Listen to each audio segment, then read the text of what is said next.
Uric acid कमी ठेवायचा आहे तर तुम्हाला काही पदार्थांचे सेवन टाळावे लागते. काही पदार्थ हे युरिक ॲसिडचे सायलेंट ट्रिगर्स असे मानले जातात, ज्यामुळे शरीरातील युरिक ॲसिडचे प्रमाण वाढू शकते आणि सांधेदुखीचा म्हणजे गाऊट अटॅकचा फ्लेअर होऊ शकतो.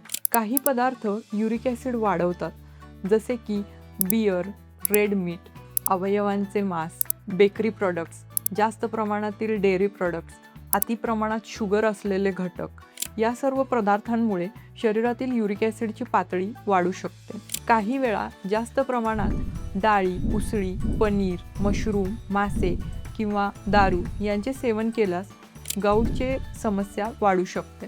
व्यवस्थित आहार घेणे, आहाराच्या सवयी बदलणे हा गाऊट आर्थरायटिसमधील ट्रीटमेंटचा अर्धा भाग आहे.